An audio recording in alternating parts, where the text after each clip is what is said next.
Hello friends, welcome again. In this session, we will talk about the difference between database, data warehouse and data lake. Quite important to know these days. So let me slowly write it so that you get enough time to grab the subject.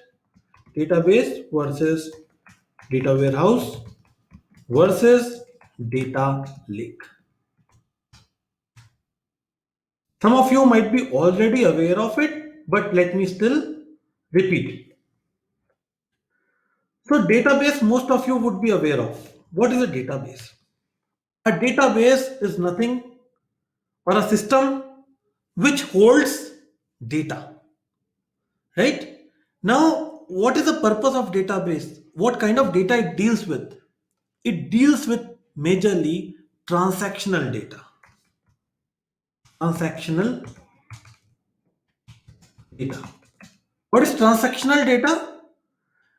I mean, data which is used on day-to-day basis. For example, if you go to a bank and swipe your card and you withdraw some 5,000 rupees, then it's a transaction which is happening, right? That means your current balance should be updated.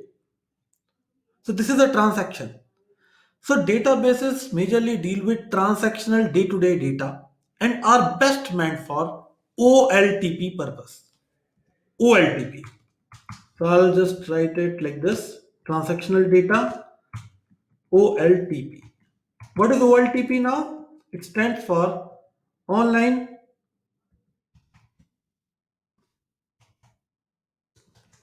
transactional processing. Right? That means we deal with transactions. Let's say you go to a grocery store, you purchase something, that's a transaction you are doing. So you are purchasing something from Amazon, that's a transaction you are doing. So it deals with day-to-day data or deals majorly with the transactions that you do.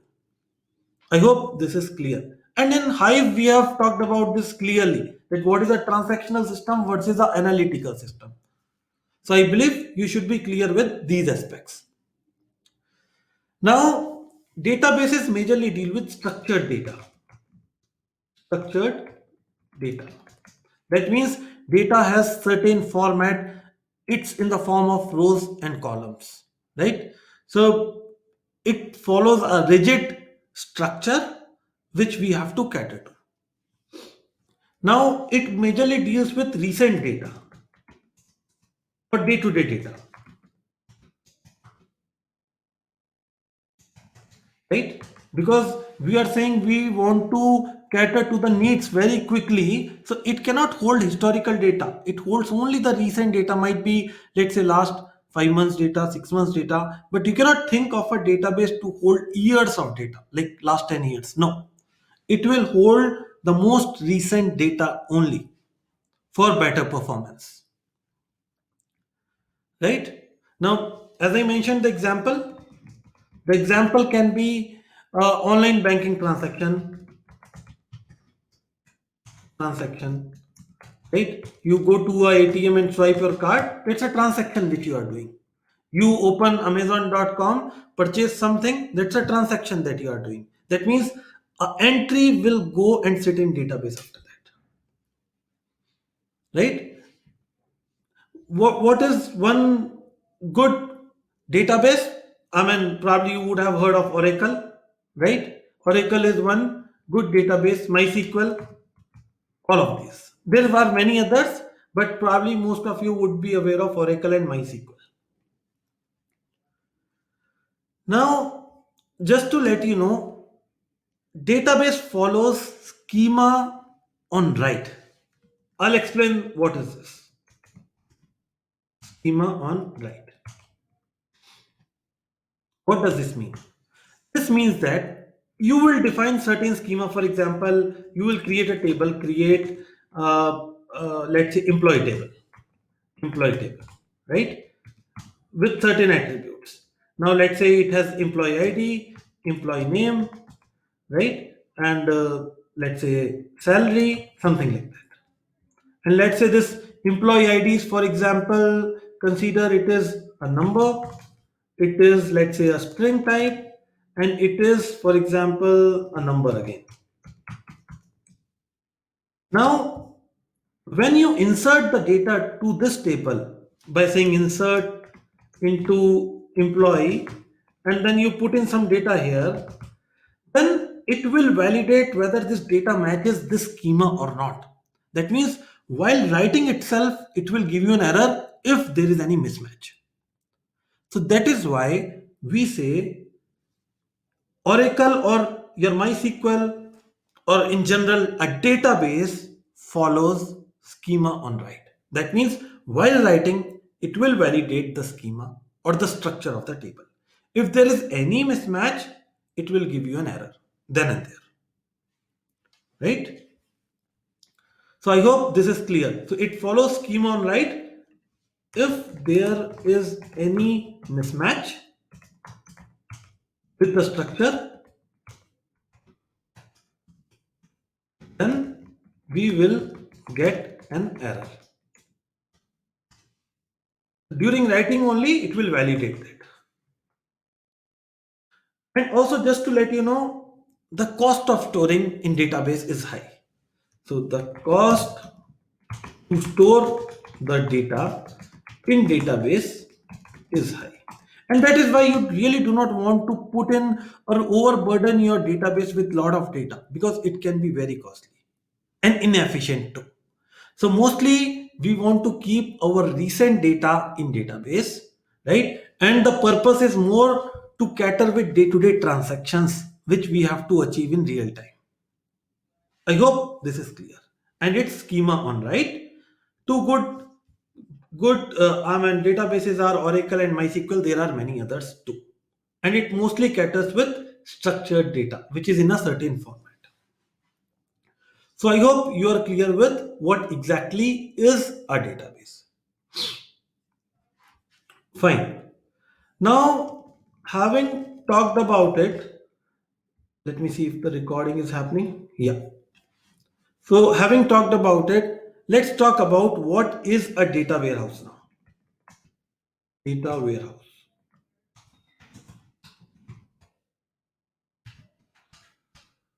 Right? Sometimes people write it DWH. Do not get confused.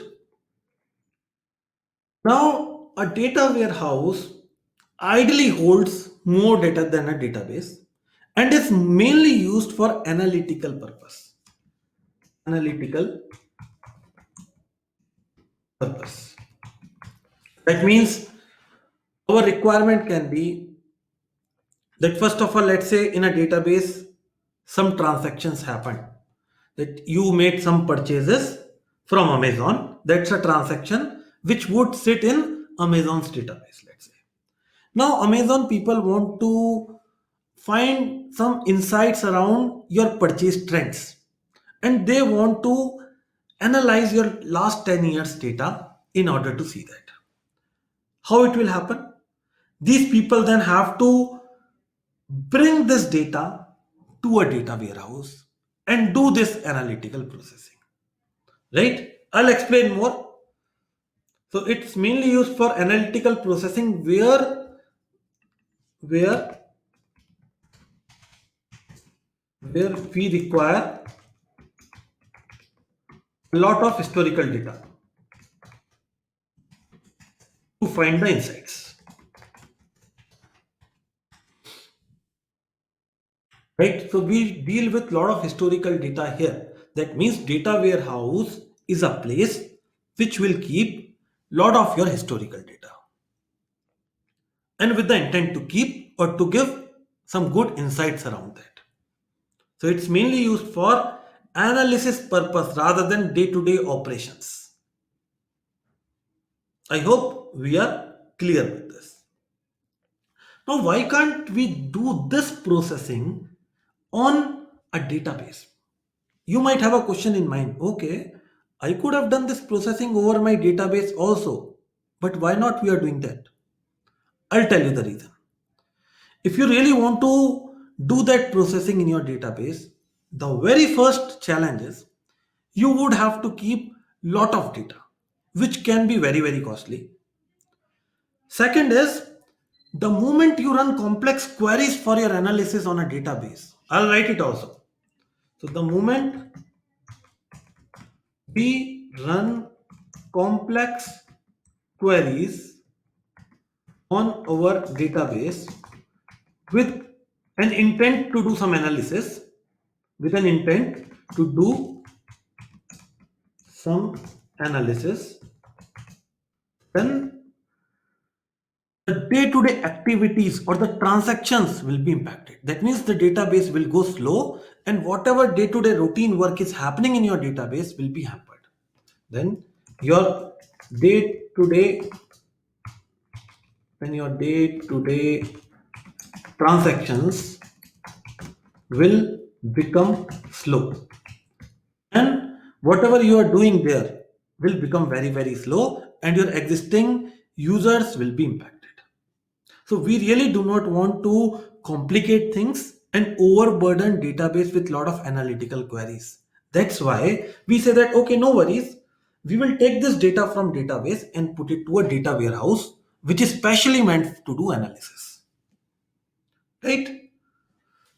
So I hope this is clear. So for this reason, we take the data from databases and migrate it to data warehouse to do analytical processing.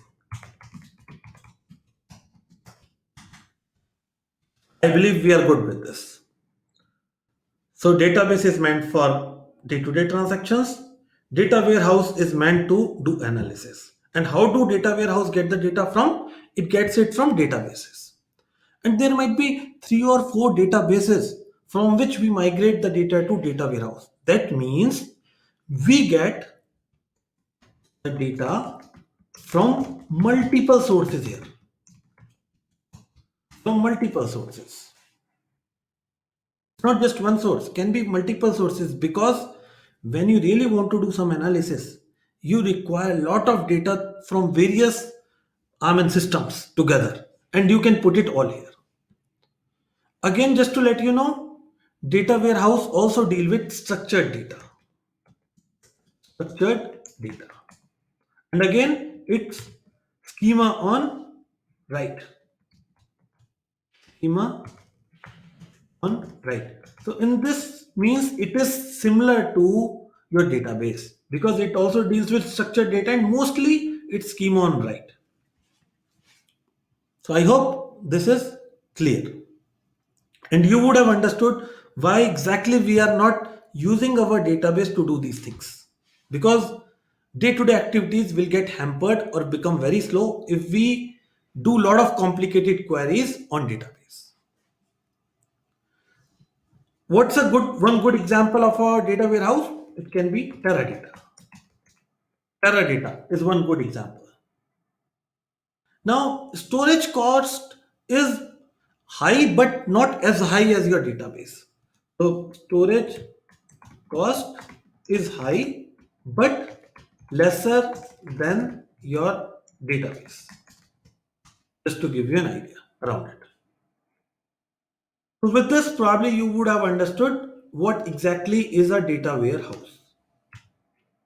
So it's mainly used for analytical purpose, right? OLAP, online analytical processing, and it's mainly used to find insights from your data by taking historical data into consideration and getting insights from it. One good example is TeraData, and I believe you got to know about this. Now let's move to a data lake. Data lake. Looks fancy term, but let's see what it is. Very simple to understand. Now, one important thing I would like to highlight about a data warehouse, which I forgot to mention, is it follows a ETL process. That means your data is, suppose your data is in database, okay, or it can be at any other place. Now we want to bring this data to a data warehouse. So we will extract the data, right? we will transform it. That means convert to a recommended form. That means we convert it to a form which is required. For example, let's say date might be in some other format, we will bring it to some other format.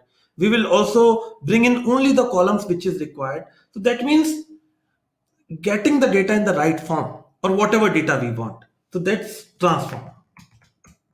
Right? Extract the data, transform it, and then load it to data warehouse. Right? This is how the process is. Extract the data from databases or any other sources, transform it on the go, and then load it to a data warehouse. Now the problem here is this transform is a complex process. Is a complex process and time consuming activity.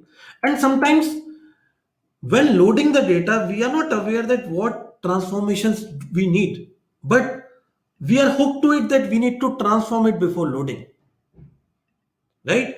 So this does not give us any flexibility, or this reduces our flexibility. So this approach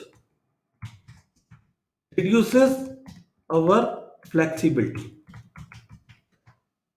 right? Because before loading itself we need to transform, and sometimes we are not in a good mindset on what transformations to apply, because you are unclear on how you are going to use that data later. Then how can you tell what transformations you want to apply? And moreover, it's a complicated process. So I hope you understand that this ETL process, even though looks fancy, but somehow restricts our flexibility. Because before loading it to our data warehouse itself, we need to get the data to a form which is desired. And sometimes we are not in a position to think that. Right? Now, this is where data lake comes handy. What data lake says is, or before what it says, what it gives you is just like data warehouse. A data lake is also meant to get some insights from data. So to get insights from huge amounts of data, right? Then you might be wondering, okay, this definition looks exactly the same as data warehouse. Then why data lake? You'll understand that. In your data lake, the data is present in raw format. It can be structured or unstructured. So the data is present in its raw form. It can be structured or unstructured. Unstructured. Right? That means, let's say if I have a log file, right? If I want to bring this log file to my data warehouse, I need to extract it, transform it to a structured form, and then load it, right? But in case of your data lake, we can directly have this file in raw form in our data lake. That means it follows a ELT process, which stands for extract, load, and then transform. Suppose if we have a file, log file, we extract that, we load it to a data lake, and then later think of transforming it when we are using it. That means when loading or before loading, we do not think of transformation. We think of transformation only when required later. So we can keep the data in its raw form in a data lake. Right? Now, just to give you an examples of data lake, it can be your HDFS. Don't you feel in your HDFS you keep the data in its raw form, in the form of files? Yes, we do. And later when we want to use it, we probably create a Hive table on top of it, or we create some structure on top of it. Right? So it's extract, load, and transform. HDFS and even Amazon S3, are good examples of data lakes which can handle raw data in its original form. Right? One more thing about data lakes is that it is cost effective because it uses cheap hardware or cheap storage, right? So that it does not take much charges to hold the data. That's why you can even keep, tens of years of data here. Freely you can keep all your data without thinking much about the cost, because the storage cost is so low that sometimes even companies do not count it in their costings. So I hope you got an idea around it. And moreover, there's a schema on read. That means first you put a file. Let's say I will put a file for example, employee.csv. Right? I put a file. That means I have already loaded my data. Next, what I do is I create a structure on top of it, like a Hive table, just an example. So create structure to visualize or see the data. That's what we do in Hive. In Hive, the data is not stored in the form of table. Rather, data is separate, structure is separate. And whenever we are reading the data, the structure is imposed. That is why we say it follows schema on read rather than schema on write. In the previous two approaches of database and data warehouse, we followed schema on write approach, but for data lakes, we follow schema on read approach. Right? Now, the main advantage of data lake is that it gives you enough flexibility. Enough flexibility. That means you keep all your raw data from your organization, and later whenever you want to use it in any form, you can feel free to use, or all the teams can use. So ideally what people or companies do is they will keep all the data in data lake, and there might be hundreds of teams working in a company. So any team or all the teams will have the access to the data, and they can use the data in the way they want by creating relevant structures and do it the way they want. So they do not worry about transformations when loading it to data lake. No, we worry about transformations only when we are using it, and we are flexible to use transformations which we want as per our requirement. So this is the most cost effective solution to hold huge amount of data in the organization and later use it as per we want. I hope this is clear. So this very well articulates the difference between a database, which is like a transactional OLTP system, data warehouse, which is an online analytical processing system, OLAP, right? Mainly used to do some analysis over historical data, and data lake, which is meant to keep the data in its raw form and also meant to do analysis, of course, later. But the data is kept in its raw form, and we can do transformations when using the data in the way we want. So it's like very flexible and cost effective. So I hope you got some idea about what we are talking about. Quite important to know the difference between these three, and this should pretty much cover it up. Right? So both the database and data warehouse handle structured data only. In case of data lake, we are able to cater to unstructured data also. Right? Now data warehouse is schema on schema on write, and database is schema on write, data warehouse is schema on write, and data lake is schema on read. Right? So with this, probably we have covered most of the things that we wanted to. So with this, let me end the session, and I hope you liked it. Thanks a lot.